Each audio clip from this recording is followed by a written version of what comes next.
Coming up on this episode of Crime Family.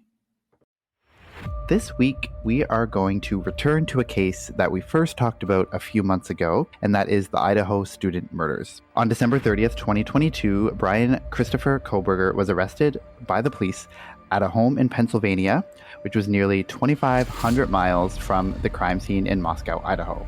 She opened the door for the third time after she heard the crying and saw a figure clad in black clothing and a mask that covered the person's mouth and nose walking towards her. Yeah, I don't know. If it seems like if he's a criminology student and he's super smart about the law, then I feel like crime 101, don't leave your fucking fingerprint at the scene. Even if he was stalking one of them, he could have just been following one of them home in his car, and then once they got in the house, he would kind of leave or something. That's possible too.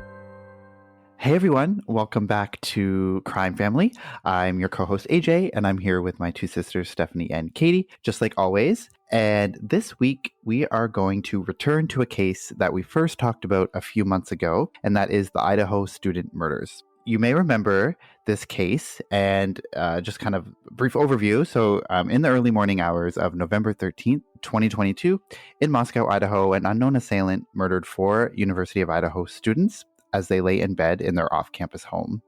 There were 2 surviving roommates who were not harmed, and the police were called to the home around noon on November 13th and discovered the slain bodies of Zena Kernodle, Ethan Chapin, Madeline Mogan, and Kaylee Gonzalez. And so we discussed this case earlier this season 4, episode 6. And this case has been, a media sensation. There's been tons of people, watching for updates in these mysterious and seemingly random murders. And if you've been following the news at all, I'm sure you've heard of this case. And if you've been following the news even a little bit, you probably know that there has been some massive updates in this case since we released our episode in November. And so I'm assuming have you been following the major updates for this case at all? Or do you guys know a bit about the new developments? Yes, I don't know a whole lot about the new updates, but I have been reading some of the updates. Yeah, I know a few from maybe a few weeks back, but if there's anything more recent than that, then I might not be aware of them. Okay, yeah. So we actually posted on our social medias during the holidays, because that's when the major update happened. So all 3 of us were actually together in person when this development broke, and then we posted it on our Instagram and everything like that. But so on December 30th, there was an arrest in this case. 28-year-old Bryan Kohberger was arrested in his home in Pennsylvania, and he was charged with 4 counts of first-degree murder and felony burglary. So the question that was arising is, what could have caused this young man to kill 4 university students in their beds as they slept? And he went as far as stabbing them all multiple times with a fixed blade knife, which has still never been recovered. So those are kind of the questions that everyone's wondering when the news broke of the arrest. And there's been more information that's been slowly unfolding, most recently just, in the past week or so. And so I'm going to go over kind of the major developments since his arrest and sort of where the case stands now, or where the trial stands now, and kind of the major pieces of information that we didn't know back in November when we released the initial episode. Like I said before, on December 30th, 2022, Bryan Christopher Kohberger was arrested by the police at a home in Pennsylvania, which was nearly 2,500 miles from the crime scene in Moscow, Idaho. It was essentially on the other side of the country.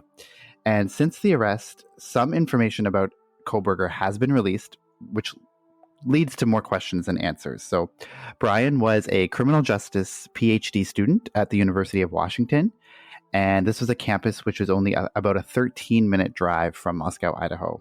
So even though it's in a different state, it is pretty close. It's by the state line. So it was really only a 13-minute drive from the town in Idaho where the victims were murdered.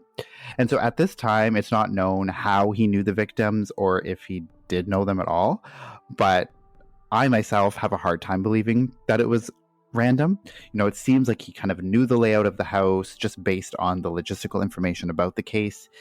All of the information is alleged at this point, and he has not been proven guilty in a court of law. So I do want to just preface it with, he is a suspect at this point. He's not been convicted of anything, even though he has some charges outstanding, innocent until proven guilty. And so there was a major court affidavit that came out and was released to the press right before one of his preliminary hearings. And that's where the bulk of this information in the updates is going to come from, is from that affidavit. So also just wanted to let you know that a lot of this is coming straight from the source, because I didn't really want to get into too much of sort of the speculative stuff. There's a lot of media outlets out there that will kind of just bring on quote unquote experts and give their expert opinions about certain things, but I'm just going to stick to the facts. Like Nancy Grace. yeah. And we don't really need her commentary up in here. So I'll just stick to what we know for the most part. I mean, we're probably going to speculate, of course, but that's after I kind of give the rundown of the facts, which I guess Nancy Grace is too, but Nancy Grace, sometimes she can be over the top. So one of the major sort of developments that came out from the release of the affidavit was that something that really kicked off the investigation that was actually discovered pretty much right away as soon as the police discovered the bodies. And that is that the police found a tan-colored knife sheath in the bedroom of one of the victims. And, quote, the words K-bar and USMC were stamped on the sheath along with the U.S. Marine Corps insignia, authorities said, end quote. And once the police found this, they sent it for testing. And then on the button snap of that knife sheath, they found a fingerprint which matches the suspect, Bryan Kohberger. And so that was obviously a huge, significant development. And one major thing that points to him. Also, there were cell phone records that show that Bryan was in the surrounding area of the house in the time directly before the murders. But there was no cell data that was collected for the time of the murders or the hours after. So it's speculated that he either turned his phone off or it was on airplane mode for this portion of the night. So when you kind of look at the timestamps, there's cell phone activity in that area, a little bit before, and then, it's turned back on or the cell phone activity returns after. So I don't have the exact timestamps, but there is a chunk of time that is not really accounted for. And the police also discovered during their investigation that Bryan's cell phone indicates that he was in the area surrounding the house a total of 12 times in the months before the murders. And almost all of them were in the overnight or early morning hours. So, I've watched some CNN videos and they're kind of discussing this. And they say that it's significant because, the fact that he's in this area 12 times at least in the months leading up to it. So it's either kind of maybe points to the fact that he could have been, stalking some of the victims, or he was kind of eyeing this property or eyeing these students for a significant portion of time. I believe the first time was in August of 2022, which would have been, 3 months before the murder. So that's kind of odd. And he did attend Washington State University, which was only 13-minute drive from the home.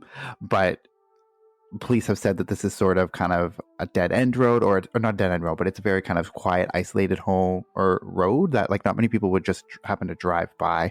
So the fact that he's in this area not one time but 12 times kind of leads to suspicion that he could have been or may have been eyeing these students for a long time. So these cell phone records plus the fingerprints that they found on the knife sheath that matched him were enough to place Bryan near the scene and at the scene itself. And kind of how it came about with the DNA on the knife sheath. So they found that knife sheath on the bed. They obviously sent it for testing and got the DNA profile. And then there was sort of other events, which I'll get into later, that kind of led them to Bryan. But then once they kind of were eyeing Bryan, or they were putting him under surveillance, they were able to test some trash that was recovered from Bryan family's residence and test it against the DNA that was found on the knife sheath. And results of this concluded that the DNA from the trash belonged to the father of the person whose DNA was on that knife sheath. So according to the affidavit, quote, at least 99.9998% of the male population would be expected to be excluded from the possibility of being the suspect's biological father. So that's how they were able to tie it to him. So I guess the DNA that they had matched his father, and they said that it's most likely certain that it was his father. And that's how they were kind of able to tie that to this DNA fingerprint. So obviously these are huge, significant updates. And there's also the car that Bryan was driving is also of note in this case, because it was his white Hyundai Elantra that was seen on surveillance footage in the area surrounding the victims' homes that surfaced in the weeks before Bryan's arrest. So I remember one of the updates, in the few weeks after or early December to the media was that they released this kind of surveillance footage of this white Hyundai Elantra, and they said that this is significant to the case. They didn't really release how or reveal how, but they said this vehicle is significant to the case. Anyone who knows the owner of this vehicle or knows someone with a similar vehicle to please call it in to the police. And so on November 25th, that's when the Moscow police kind of told all the surrounding law enforcement agencies to be on the lookout for this Hyundai Elantra. And this make and model of the car was spotted in the parking lot of a townhouse complex in Pullman, Washington, shortly after. And Pullman, Washington is where the university is that Bryan attends. So once they kind of found this similar make and model that kind of matched the description from this video, then they were able to kind of pull the records of the car and find out that it was registered to Bryan. And the police eventually got his driver's license information from this. That's how they were able to initially put their eyes on Bryan, because he was the owner of this car that was thought to have been in the area of the murders. And in this affidavit, they also explain that there's very few vehicles, like I said, that would go down this road during that time of night. And because that was like one of the only vehicles that did, and it was right around that time, that's why it was a significant car. So that's what first brought them to Bryan. And then, like I said, when they put him under surveillance, they were able to kind of track his movements, and they could pull some trash that he had discarded. And that's when they pulled the DNA and kind of got all that DNA evidence together. So just a question about the DNA. So did they already have Bryan's father's DNA on file then? Like, was he known to them, or how did they already have his DNA? Well, no, because they matched the DNA that was left on the knife sheath and the DNA on the trash were statistically, like through the programs that they have, or like the software or whatever that they have, was able to determine that those two fingerprints were from two related people. Oh, I see. They didn't track it back to his father, but they knew that it was from his father. I see now. Yeah, okay. so they knew, because they knew that was the family home where they pulled the trash from, like, because they're watching him. And so then they can pull the trash, because once you dispose of trash, it becomes like public property, or like the property of the town, right? So the police are able to confiscate it, and they tested it against that DNA on the knife sheath, and they were like found to be these two pieces of DNA are from related people. Okay. All right. Yeah, I got it now. And this is obviously like stuff that we know now, but obviously at the time they're keeping it very hush hush. And there was a lot of like pushback from the public, because they were people saying that the police weren't doing enough. But as you can see, they really were doing a lot. It's just obviously, like I had said in the previous episode, that there's a lot that happens right behind closed doors that's not really out there and known to people. So like it doesn't, I thought people should have been a little bit easier on the police in this situation, because obviously, as we can see, they were doing a lot that we just didn't know at the time. So we have the cell phone data that is placing him near the scene of the crime months before the killings, and then also on the night of the killings, right before and after. And we also have this fingerprint. But even those two things aren't even the most incriminating or the most significant or scary parts of this. It was actually eyewitness testimony from the surviving roommates that came to light in this affidavit as well, that really kind of creeps me out. And it's kind of, I'll read a bit of the affidavit here, but it's kind of what everyone's nightmares are made out of what this roommate witnessed. So of course the two roommates they were interviewed by the police immediately after the bodies were found, and that's when they got this information initially. So police knew this piece of information pretty much right away, and obviously this wasn't something they released to the public either. And there was a lot of people that were kind of harsh on the two surviving roommates because, and even we were saying, how could you not hear anything? It's pretty wild that there's two people in this house that were unharmed when the other four were murdered. So it's a lot of questions kind of surrounding that, and also about the nature of the 911 call, because we were like, the police were responding to an unconscious person versus like 4 murdered people. So it was just very suspicious. But we do know a little bit more about like the roommate, at least one of the roommates, sort of what happened the night that the murders were taking place. So I'm going to read it directly from the affidavit here because I think it's just easiest to go right to the source. So it's about a page and a half here. So I'm going to read this section of the affidavit here. The two roommates, they go by the initials DM and BF in the affidavit, so they're never named in full. So when I say those initials, those who it's referring to as the two roommates. DM and BF both made statements during interviews that indicated the occupants of the King Road residence were at home by 2 a.m. and asleep or at least in their rooms by approximately 4 a.m. This is with the exception of Kernodle, who received a DoorDash order at the residence at approximately 4 a.m. Law enforcement identified the DoorDash delivery driver who reported this information. DM stated she originally went to sleep in her bedroom on the southeast side of the second floor. DM stated that she was awoken at approximately 4 a.m. by what she stated sounded like Gonzalez, so that's Kaylee, playing with her dog in one of the upstairs bedrooms, which were located on the third floor. A short time later, DM said she heard who she thought was Gonzalez say something to the effect of, quote, "There's someone here," end quote. A review of records obtained from a forensic download of Kernodle's phone showed that this could have been Kernodle, as her cellular phone indicated she was likely awake and using the TikTok app at approximately 4:12 a.m. DM stated she looked out of her bedroom but did not see anything when she heard the comment about someone being in the house. DM stated she opened her door a second time when she heard what she thought was crying coming from Kernodle's room. DM then said she heard a male voice say something to the effect of, quote, "It's okay, I'm going to help you," end quote. At approximately 4:17 a.m., a security camera located at 1112 King Road, a residence immediately to the northwest of 1122 King Road, picked up distorted audio of what sounded like voices or a whimper, followed by a loud thud. A dog can also be heard barking numerous times starting at 4:17 a.m. The security camera is less than 50 feet from the west wall of Kernodle's bedroom. DM stated she opened the door for the third time after she heard the crying and saw a figure clad in black clothing and a mask that covered the person's mouth and nose walking towards her.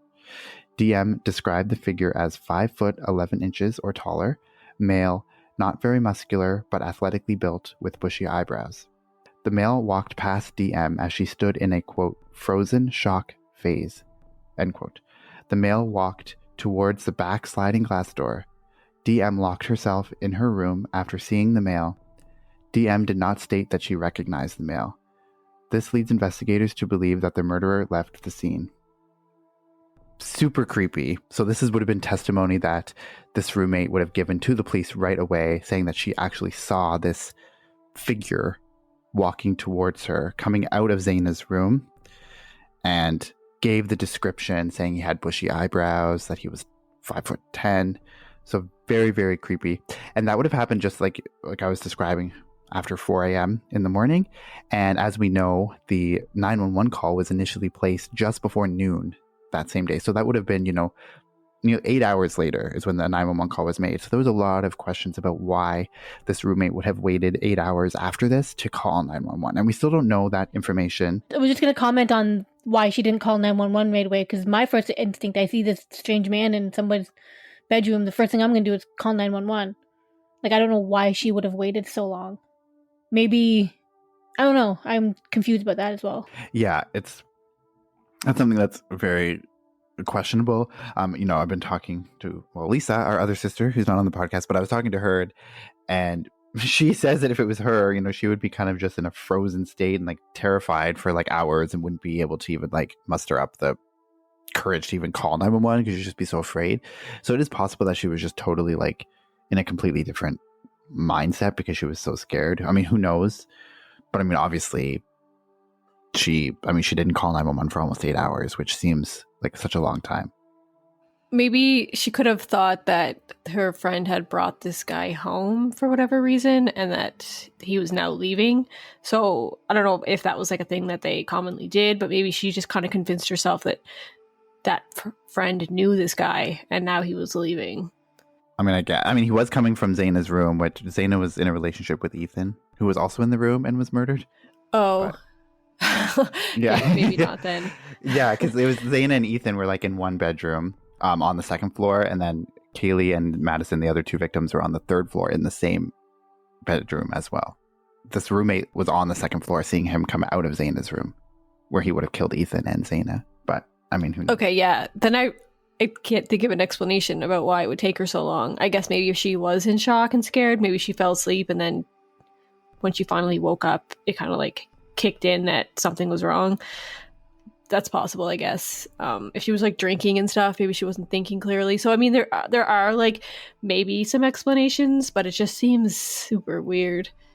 Yeah, it does seem super weird. Like you'd think your first instinct would be to call 911 right away when you see this masked person. Like that would be because I'd be scared that he'd come after me, like me next. Like you don't know who this person is, right? So yeah, did he see her peeking out? Yeah, like I'm assuming he didn't know that she was looking at him.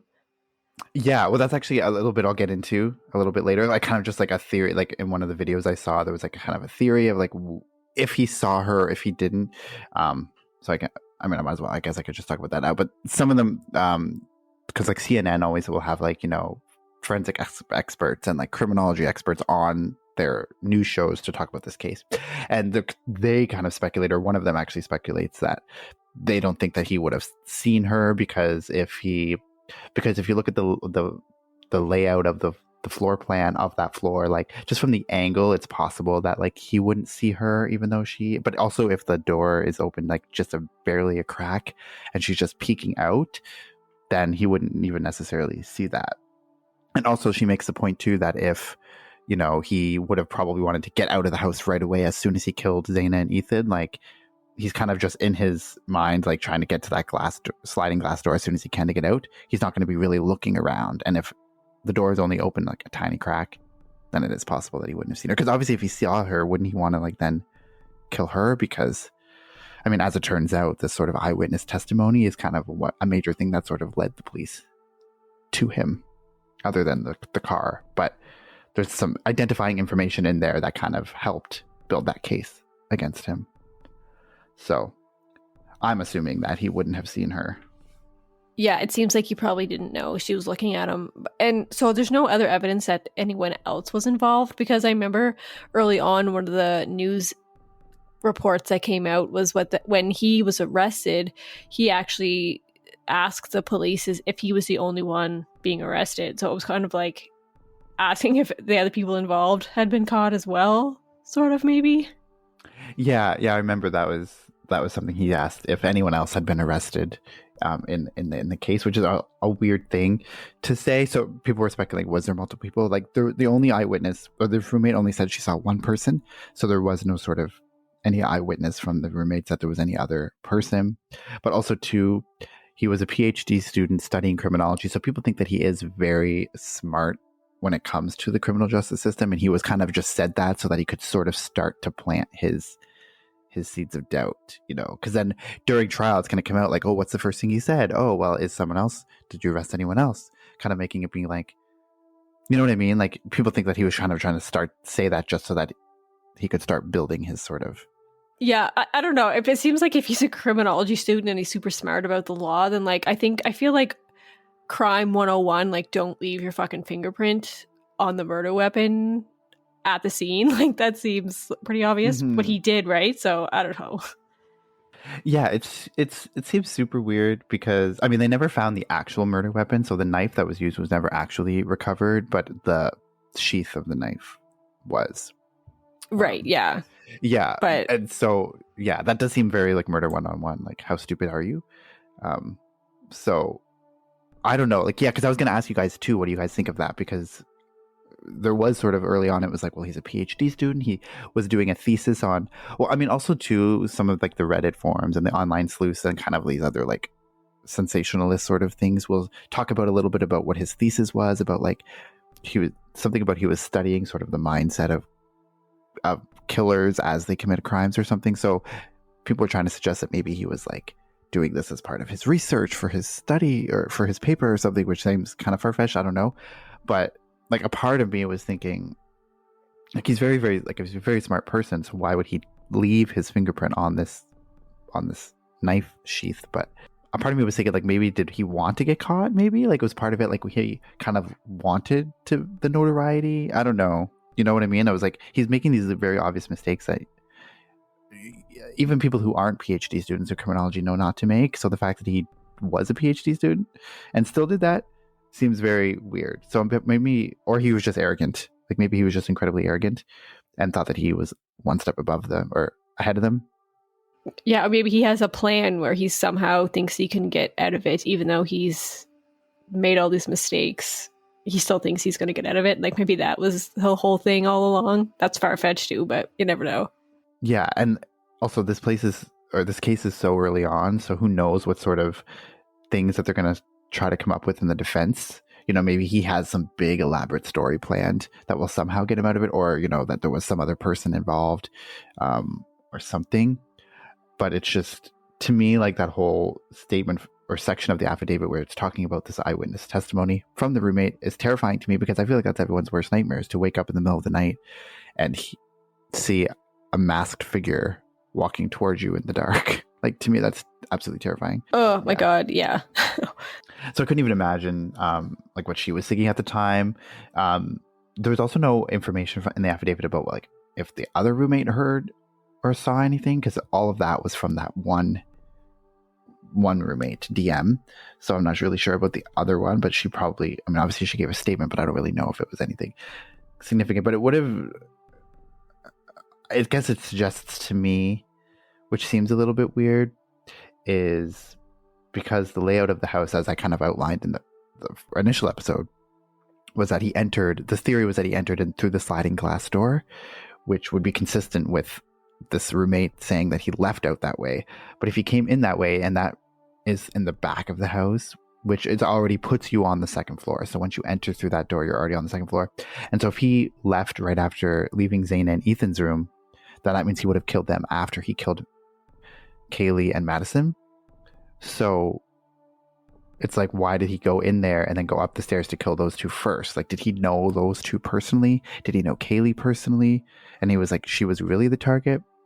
And then the other two maybe heard something, maybe because also, you know, Zaina, it's kind of, I feel like it's relevant that Zaina had that DoorDash delivery right around that same time. So, you know, maybe she was in her room, she came out to get her DoorDash and then saw something or heard something. And then also the roommate was testifying that she heard someone that she thought was Kaylee say, there's someone here. But then it says in the affidavit that could have been Zaina, because cell phone records show that she was awake and on her phone at that time.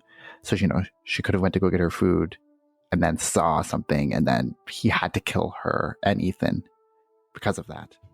Well, was her food eaten at all? Like, did she even have time to sit down and start eating? Or like, maybe she did see him and then she didn't even have time to open her food. Is there anything about that? Yeah, I don't think there's anything about that. It just says like her DoorDash delivery was at approximately 4 a.m. And then all of this other stuff with the roommate talking. So she gets her DoorDash at 4 a.m.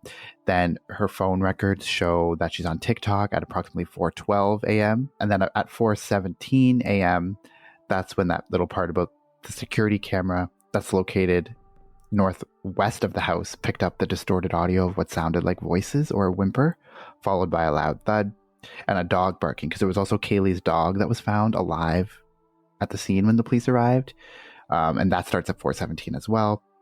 And so kind of all happens in that sort of time frame. And then also just this one piece too from the affidavit. It says the combination of DM's statements to law enforcement, reviews of forensic downloads of records from BF and DM's phone, and video of a suspect video as described below leads investigators to believe that the homicides occurred between 4 a.m. and 4:25 a.m. So she got her food at 4, and even if you give it the latest time frame at 4:25, so she still would have had that 25 minutes interval in there to eat her food. So it's just kind of weird how she would have had to get out of her room, go get her DoorDash, and then she heard something and then went back to her room, and then he must have seen her or was afraid that they had heard something or something. I don't really know like that, those details. Yeah, it kind of seems like it's creepy. Like maybe he was already in the house and then she got her DoorDash. So he knew that somebody was awake at that point, and then he realized he'd probably have to kill them too, even if she wasn't like the actual target. So yeah, it kind of does seem like that DoorDash is significant for sure, like in what happened to Zaina. Yeah, and so it just makes you think, so like that piece of information, because I was always thinking too in the initial episode that we released, and throughout I was thinking like what the order of the killings was. Like, did he go in through the second floor, kill Zaina and Ethan first, and then go upstairs and kill the other two and then leave? Or kind of what was the order? But based on this eyewitness from the roommate, seems like he went upstairs first to kill Kaylee and Madison. Were they the real targets, or was Kaylee the initial target? Like maybe he knew her or knew of her, so only had planned to kill her, because Kaylee and Madison were sleeping in the same bed that night. So like maybe he went to go kill Kaylee, but then saw that they were both together and then realized he had to kill them both. And then Zaina heard something and then he had to kill them both. So maybe it was just intended to kill one, but then it ended up being 4, just based on the events of what happened, or like where they were sleeping or the things that they heard. And so, and now we do know too that the roommate did hear, at least one of the roommates heard something, right? Because we were like, how could this happen and you wouldn't know, you wouldn't hear anything? But then based on all of the statements and stuff that we now know that she did in fact hear something. And before we didn't know where they were sleeping because there was one vacant room in the apartment. So now we know that they weren't both on the first floor. It was one of them was on the second floor, which is the same floor as Zaina's room, and heard some stuff. So yeah, after they took this statement from the roommate, they then have this surveillance footage of this car that's in the area, and they also find the knife sheath, and then they link the car to Bryan. And upon search of the car, when they find it, the investigators notice that the car had been cleaned thoroughly, which is obviously kind of suspicious, but nothing that can that's no smoking gun, of course. And so that description that witness DM gave to the police was actually very similar to the information that was gleaned from Bryan's driver's license after the police acquired the vehicle information of the white Hyundai Elantra that belonged to him. So once they were able to determine that that was his car that was registered to him, they were able to pull his driver's license, and they could see the photo of him and also his height and all of that stuff that you would have on a driver's license. So that information was also similar to what this roommate said, like the bushy eyebrows. You could see the picture that he had bushy eyebrows and that he was 5'10" and all of that stuff. So that also kind of lines up too. So it turns out that this roommate seeing him actually ended up being quite significant in kind of solidifying what this person looked like and putting it sort of together through that. And also something too that's interesting is that when the police were kind of putting him under this 24/7 surveillance, while they were, because this all happened within 6 weeks from the time that the murders happened to when he was arrested. So somewhere in there, after they kind of have him as a person of interest, they witnessed Bryan throwing garbage into neighbors' garbage bins as well in the overnight hours.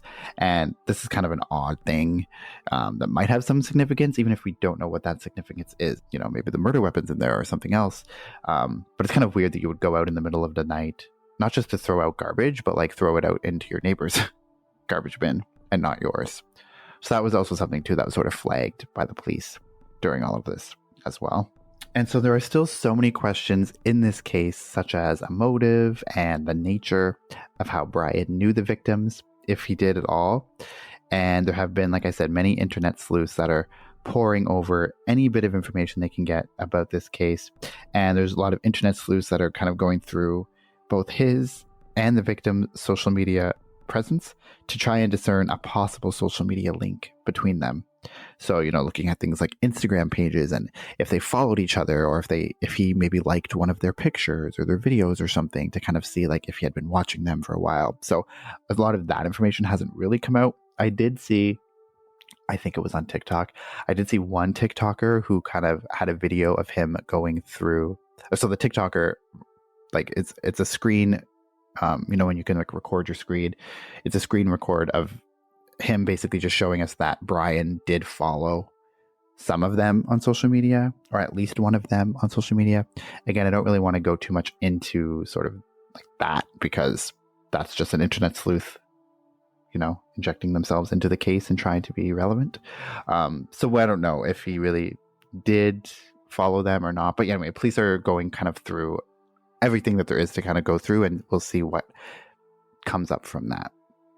And so there was also talk, like I said, that Kaylee could have had a stalker. And at one point, her family said, no, she didn't have a stalker because she was a very open person and she would have told us. But then I suggested, but maybe she didn't know she had a stalker. Maybe someone could have been stalking her and she didn't know. But then there was an episode of 2020 that came out just a few days ago. And I haven't been able to actually watch that episode yet because it's not out like on the internet yet. And I don't have cable, so I didn't watch it. But there was a clip from the preview of her father saying that, yes, she did say that she had a stalker, which is a completely different story than he said a week after the murder. So I don't really know where that lines up either. So it's just very messy, and there's still a lot of information out there that we don't really know. So I don't really want to jump to too many conclusions, but we do have quite a significant amount of information that we didn't have, even a month ago, or a couple weeks ago even. After Bryan Kohberger's arrest on December 30th, he waived his right to hit the extradition process. So he was arrested, like I said, in Pennsylvania, which is on the other side of the country from Idaho. And so they were going to have to extradite him back to Idaho. And he had the option to fight that. And they would have had to go through a lot of logistical paperwork and all of the stuff to kind of do that. He waived that right to fight the extradition process. So he was just extradited pretty quickly back to Idaho. And Kohberger has appeared in court twice this month. And the most recent was on January 12th. So just a couple days ago from this recording. And during this preliminary hearing, they just kind of outlined what the charges were. And it's just sort of the first step in the process. And this wasn't really a preliminary hearing. It was just kind of a meeting at the court. And his preliminary hearing is actually scheduled for June 26th now. So we won't get any more information from court until at least June. So that's still 5 months away.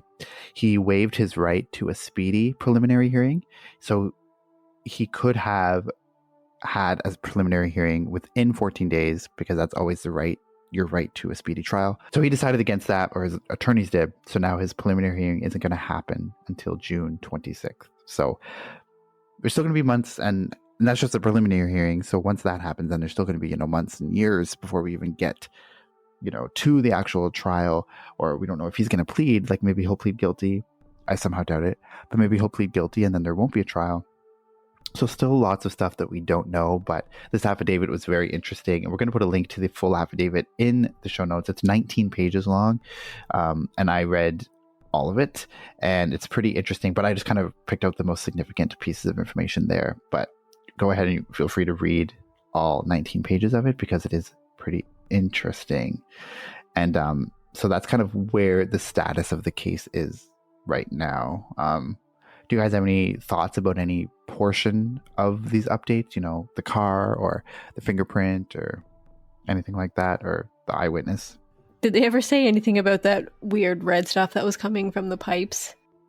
Yeah, no, nothing that I could see. Nothing that came out from that. So that's still a mystery to me. I mean, I'm assuming it's probably blood. And like I said, that would have been right outside of Zaina's bedroom, where that stain was found. But no update on that. Okay, yeah. So I'm definitely looking forward to kind of hearing his story and what the motive may have been. Because at this point, I don't think there's any doubt that it was him. At least him. Whether there's other people, still not sure. But yeah, I really want to know kind of his relationship with them, if he had any relationship with any of them. So definitely going to follow this one.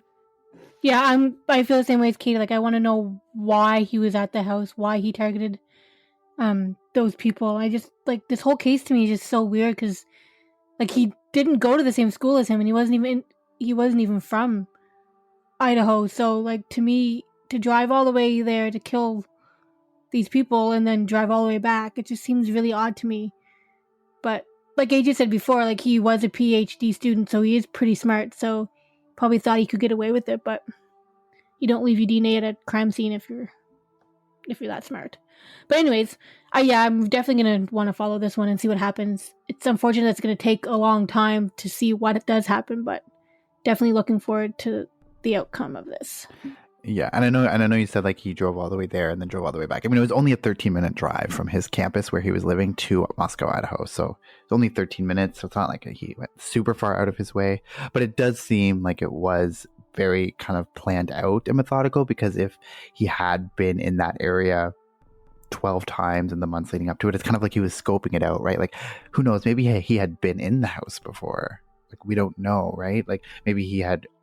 and all of the times that he was in that area was in the middle of the night or in the late evening. So it's kind of like he was going there at around the same time. And maybe he had went up to the back of the house to see if the door was unlocked like before and saw like, oh, it was unlocked, and was kind of planning it out and plotting it out. And maybe he had been in the house before and that's why he knew the layout of the house, or knew that, Kaylee slept upstairs or something like that. Like, who knows if this was his actual first time inside the house either.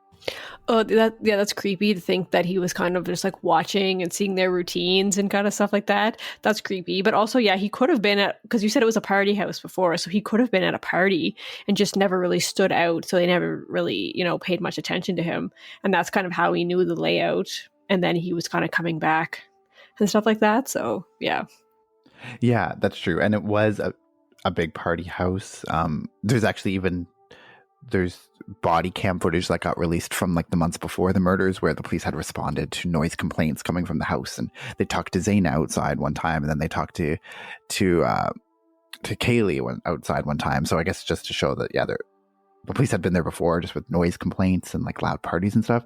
So it was a party house. So yeah, it isn't weird to think that he could have just been attending the party, and he might have had very brief contact. So like the roommate, like I said, in her statement, the roommate that she saw him didn't say like, oh, I recognized him. That's this person who's been at a party before, So because there's no indication of that, like, we don't think that he knew that roommate, at least. So yeah, he could have just been at one of their parties and was just not someone who stood out to even have them remember him. Or it could be, like I said, he had been going in the house or something before this, like in the middle of the night. Because what was he doing those other times when he was in the area? Just driving up to the house, looking at it, going back. Like, he was obviously eyeing that house for a while if he was in the area 12 times, at least 12 times. And like I said before, the police were kind of saying that this is not really it's not like a road that you have to drive by as a big part of the town to like get to the other parts. It's like, it's kind of out of the way from the rest of the place. So it's kind of like a place, like a road that you would really only come across if you're looking for it, or if you live there. So that cell phone data, it didn't just show that he was like driving by. It showed that he kind of stopped and was there for a little bit sometimes. Mm-hmm. Well, the police have just said that cell phone data indicates that he was in the area at least 12 times in the months leading up to it. And like there for like, yeah. So kind of makes it seem like he would, well, yeah, even if he was stalking one of them, he could have just been like following one of them home in his car, and then once they got in the house, he would kind of leave or something. Like, that's possible too. Just like watching them. Yeah, that's true. That's true. And also, there is in this affidavit too, so they actually did find, another thing is that they did find sort of a boot print inside the house as well during their initial, or a shoe print inside the house as well. And then they also describe sort of the footage of this car. And I guess like I can kind of, if you want me to read it, I can. It just kind of describes like, because my question is, how can they see this car, but then they don't see anyone leaving the car? You know what I mean? Like, they don't say anything about, oh, there's this person captured on surveillance footage leaving the car and entering the home. It's just like, we see the car in this area, but they never mention anything about a person leaving the car, which obviously, how does it capture the car, but not the person leaving it and going into the house? You know what I mean? Like, that's kind of weird. Yeah, that is strange. So that was also like my question, because they're talking about like how if you read the affidavit, you'll see like once the car gets like in front of the house, it tries to like do a 3-point turn and turn around, and then tries to pull in. Like they can see it kind of like trying to park and like do all of that stuff, but then it never says anything about like seeing a person, like a tall person walking up to the back of the house. You know what I mean? Because that I feel like would be significant, and that wasn't in there. Because like they describe it as say like at approximately so at 2:53 a.m. a white sedan, which is consistent with the description of the white Elantra known as suspect vehicle 1, was observed traveling southeast on Nevada Street in Pullman, Washington, towards SR 270. SR 270 connects Pullman, Washington to Moscow, Idaho. This camera footage from Pullman, Washington was provided to the same FBI forensic examiner. The forensics examiner identified the vehicle observed in Pullman, Washington as being a 2014 to 2016 Hyundai Elantra. At approximately 5:25 a.m., a white sedan, which was consistent with the description of suspect vehicle 1, was observed on 5 cameras in Pullman, Washington, and on SWU campus cameras. So that would have been at 5:25 a.m., which would have been an hour after they believe the murders took place. The first camera first recorded the white sedan was located at 1300 Johnson Road in Pullman. It was observed traveling northbound on Johnson Road. So they kind of give a huge, like, detailed description of the movements of that car that night. So it shows that he drove from Pullman, Washington to Moscow, was there for, you know, that length of time, and then his phone is turned back on later away from the house. So it's like he did turn it off for that. And they kind of track the vehicle through that. In the affidavit, they describe that. So it's very just very odd how they like didn't capture him actually on camera if they captured the car in front of the house. So that was just a little bit odd to me. But definitely a strange, crazy case. And we still have so many questions. And like we still don't know his motive. We don't know his relationship with any of these victims, if he knew them, if he didn't. If he didn't know them, why did he choose them? What was it about them? Was he doing this for some sort of sick, twisted thing for his research study, which seems kind of far-fetched? So just very, very odd. But that's kind of where it stands now. Like I said, all of this is alleged. Of course, he hasn't been proven guilty in court yet, so it's all just kind of alleged. And he is just a suspect at this time. So we'll continue to update you as the case continues. And like I said, his preliminary hearing is now scheduled for June 26th. So we still have, 5 months before we even get some more information. But who knows what will come out before that, from other people that they interview or something like that. So still very interested to see where this case goes. But it's also very sad, too, that it just seems so senseless. And this person just, if he is the one that did it, just seems so random and I just can't understand it. Somebody 28 years old going for a PhD, like has everything going for him, seemingly. So the fact that he would just kind of do this just seems just so bizarre. And also, I mean, he was in Pennsylvania when they arrested him because his family lives in Pennsylvania, and he had actually driven cross country with his father from Washington to Pennsylvania. And there's also police body cam footage of Bryan and his father in the car when they stop him, like along that route, because for something unrelated, like I think I stopped him for like a broken taillight or something, or tailgating or something like that. And so there's body cam footage of him and his father in the car driving cross country. But he ended up in Pennsylvania, and that's why he was in Pennsylvania, was because his family lives there, not because he was like on the run or anything, even though he technically was. But yeah, so that's what we have for you for the update episode.